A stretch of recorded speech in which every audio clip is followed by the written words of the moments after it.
How to refresh your For You feed on TikTok. If you've ever wondered how to get new content or update your feed on TikTok, you're in the right place. Before that, if you find this guide useful, then please consider subscribing my YouTube channel. Thank you. So, let's get started. To begin, open your TikTok app on your mobile device. Once you're in the app, tap on the profile icon at the bottom right to access your TikTok profile. Once you're here, tap on 3 horizontal line in the top right corner to open the drop-down menu. Now, select Setting and Privacy option. From here, select and tap on the Content Preferences option under Content and Display section. Then, you'll see couple of options here. Just simply select and tap on Refresh Your For You feed.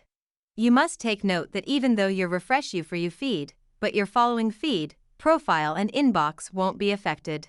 As you interact with the new videos on the For You feed, your personalized profile will be refreshed to show you more varied content than before. Now, click Continue. To confirm your action, just tap on Refresh. But remember that once you select that, this action cannot be undone. TikTok also will ask for your feedback on the reason why did you refresh your For You feed. You can choose one or more of the reason here and then just click Submit. And that's a wrap for today's video. You've successfully refreshed your For You feed on TikTok. Thanks for watching, and I'll see you in the next one.